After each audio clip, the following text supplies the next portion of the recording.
Hello family, welcome to my channel. If you're new here, my name is Angela and this channel is all about beauty, fashion, and life. In today's video, I'm gonna tell you 5 things I personally feel that every woman should know. Now, if that's something that interests you, stay tuned. Now, let's get started.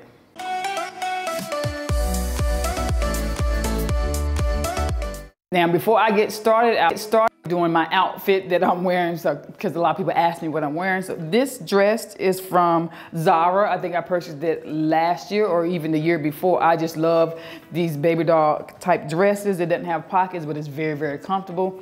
These shoes I purchased this year from Madden. I love them. My husband doesn't really like them, but I love them. They're very, very comfortable. I'm usually not a silver girl. I love gold. I have very, very few things in silver, but I love these shoes. I actually bought these in black as well. I love them so much.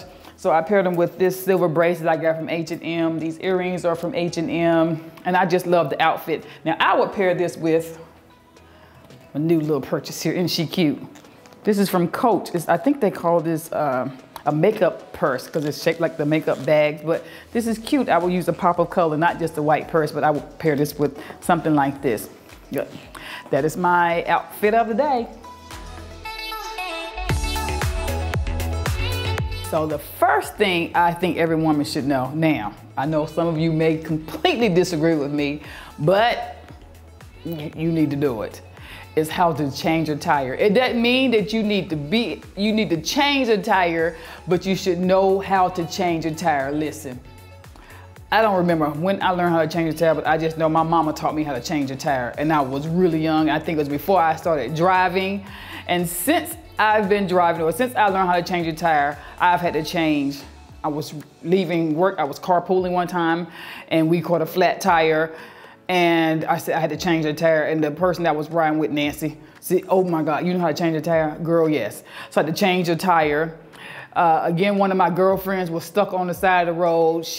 I know we have AAA, or you can call somebody, but she had nobody that she could call, or everybody was at work. She didn't have AAA money. She didn't have AAA money. And at the time, I didn't have AAA money either. I was in nursing school, so we were both broke. It was raining. She called me. I was stuck on the side of the road. I got a flat tire. I drove to where she was. She had to hold the umbrella over me while I changed the tire. You know, you may be able to call AAA, you may be able to call your husband, your boyfriend, but just what if you're traveling, particularly with your children? This is a safety issue. If you're traveling, particularly with your children or even your grandchildren, if you have grandchildren, and you may even be driving like an hour and a half, 2 hours away, and you got like 30, 45 more minutes of daylight, and you're driving, you catch a flat tire. Now, you can call AAA, and you can call your son, your nephew, whomever, to come change that tire, but you're gonna be sitting on the side of the road for 20, 30, 45 minutes waiting for somebody to get there, and it's gonna get dark. That's not safe. That's not safe.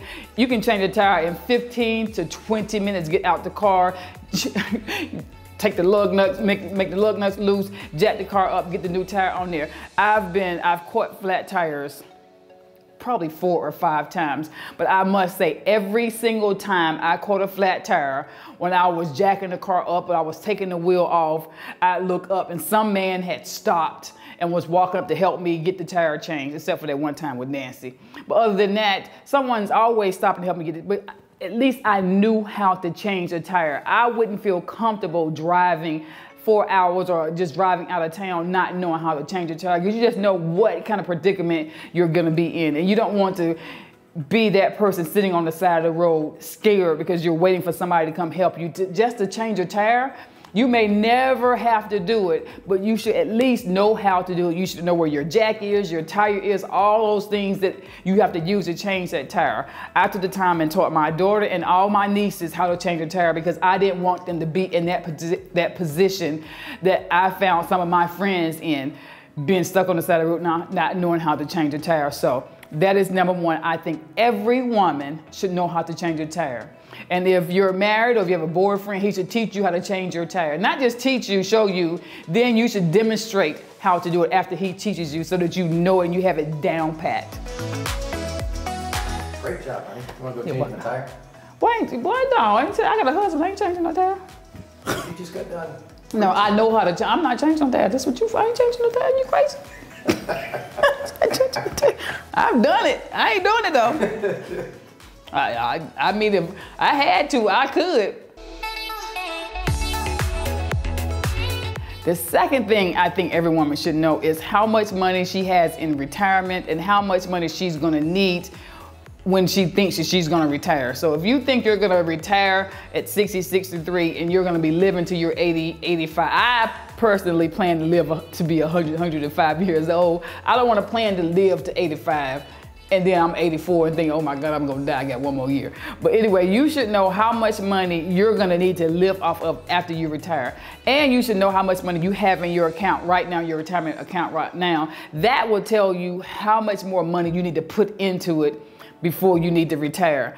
You know, I've been in healthcare I've been a nurse for 24 years, and I've seen patients come into the hospital with high blood pressure because they didn't have enough money to pay for their meds. Well, they didn't have enough money to pay for their meds because they had to pay their light bill or they had to buy groceries, and they had to choose between the two because either they just really didn't have any money, they just were barely making ends meet their entire lives, or they just didn't think or know of the importance of saving money for retirement. I mean, you really can't rely on the government. You may get a check, it may not be that much, but you don't know when you retire what your medical bills are going to be. You may still have a mortgage, unfortunately, or you may have to, your car may break down, you may have a car payment. You just don't know what predicament you're going to be in, and you can't rely on anyone else. You need to know how much money you have in retirement, and Lord knows if you don't have a retirement, you need to start one ASAP. You cannot depend on someone else to take care of you when you get old. You need to have your own money. You need to have your own money, and you need to know how much that is and how much it's going to take when you retire to make sure you're living comfortably for a minimum of 20 to 25 years afterwards.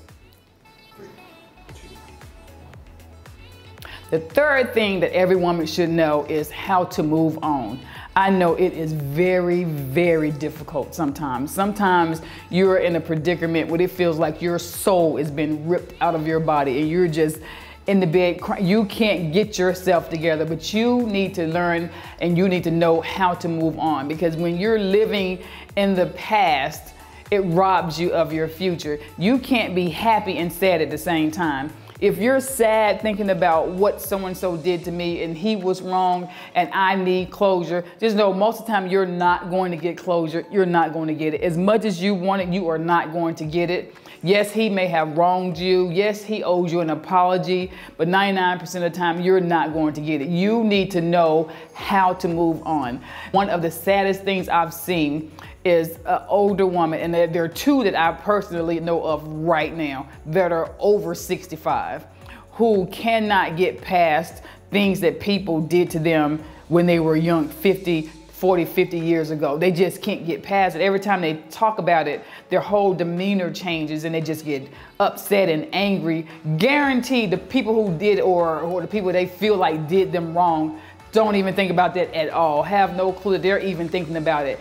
And those kind of people walk around bitter and they're toxic, and nobody really wants to be around someone like that. And it ruins their relationships for now, and it just ruins their future. They find themselves alone a lot of times and don't have people to talk to. And that's because every time people talk to them or they're engaging or conversing with people, they're talking about the past and the negativity, and nobody wants to be around that consistently. You know, we'll have people in our family that do that, and we'll be around them, but we limit the time that we spend with them because nobody wants to be around that toxic energy all the time. I know I personally do not. So it really, really robs you of your future if you cannot find a way to get over your past. You need to find a way to be able to move on so that you can grow and know that you're not going to always get an apology. You're not going to always get an explanation. Know that things go wrong or happen to people for various reasons and you may never know why. So please don't get hung up on why me. You'll never know the answer. There's a lot of things that will happen in your life that you just, why me? You will never ever get the answer to that at all. And it's a waste of time, it's a waste of energy, and it's a waste of happiness, because again, you can't have joy and sadness in the same place. You cannot. So if you're sad and you're angry and you're upset, you're robbing yourself of the joy that you could be having at the same time. So make sure you figure out whatever it takes for you, whatever you need to do to learn to move on and get past.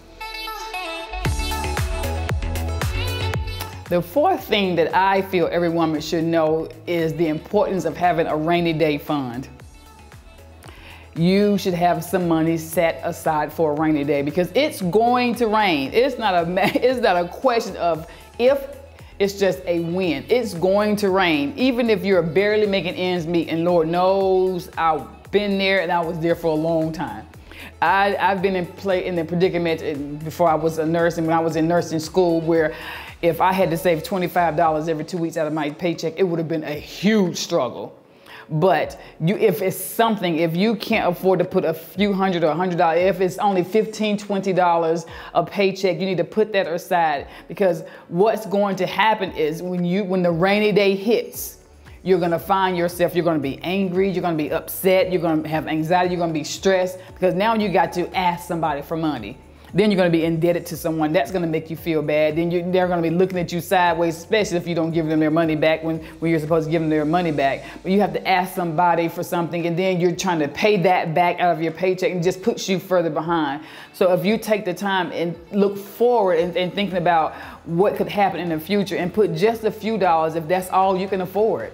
Just put a few dollars consistently aside for your rainy day. Put it in the bank. Don't think about it. Take it out. Just put it in an account where it's very difficult for you to get to, even if you have to open a savings account somewhere where you don't have a debit card, where you would have to physically go to get the money out, because it's really easy if you put it in your regular account. But you really, really need to have a rainy day fund. That's something I taught my daughter. That's something my mother taught me. And I always make sure I have a little bit of money on the side, especially if you're married and something happens, because men are really tied into their finances and what they have.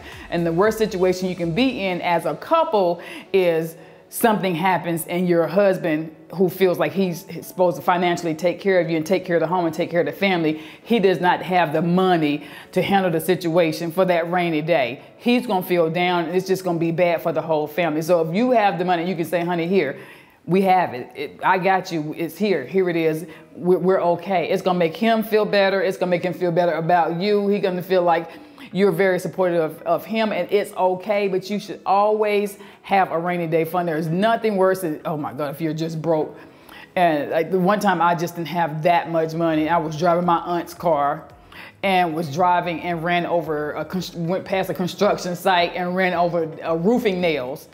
2 flat tires all at one time. I had the money to give her to pay for the tires, but I was broke after that. At least I had it to pay for those tires. So you just never know when it's going to happen or how much it's going to be. I personally believe, and I've heard this, I can't remember who, I think it was Dave Ramsey that said you need to have at least $1,000 because most rainy days are not gonna cost more than $1,000. Your stove may break or something else may break, or not your transmission, but something your car may break. Usually it's not gonna cost you more than $1,000. So that's a minimum of what you need to have for your rainy day fund.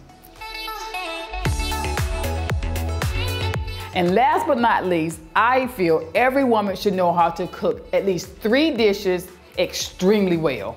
You don't have to be they don't have to be 3 full meals. You don't need to know how to cook a whole Thanksgiving dinner and then a whole Christmas dinner and a whole Easter dinner. You need to know how to cook 3 dishes very, very well. There's something about feeding other people and the joy that they get and the joy that, well, some people don't like cooking, but I like cooking. The joy that I get when I'm cooking and knowing that I'm gonna feed somebody and see the happiness and the smiles on their face and how much they enjoy the food. And I've been to family gatherings or people home and there's,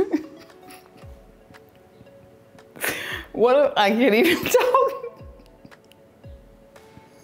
Like I'm from the South, so my family is big, and everybody knows who cooks the best everything, and everybody thinks their mama cooks. Like my mama cooks the best macaroni and cheese. I don't care what my cousins say about their mama. My mama cooks the best macaroni and cheese. I know that my aunt Estelle cooks the best string beans and the best pound cake.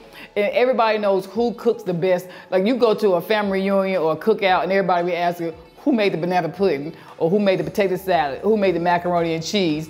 And you need to know how, you need to perfect at least 3 dishes so that you can bring that same, you can be the same 3 dishes, it doesn't matter. 3 dishes that you can serve and everybody's happy to have that food, and you just know your macaroni and cheese, your potato salad is on point. It could be something simple as deviled eggs, but you need to master 3 dishes so that when you're serving food or you're bringing food to a gathering, everybody is happy to receive your food. You don't want to be the one with the runny potato salad or the white potato salad. Don't nobody, we're from the South, we don't like white potato salad. If you bring potato salad and they unwrap the potato salad and it's white, everybody's gonna be cutting their eyes. And what you need to do is ask somebody, I need for you to be really honest with me. Is this dish good? If you ask them like that, I promise I won't get mad. They'll tell you the truth.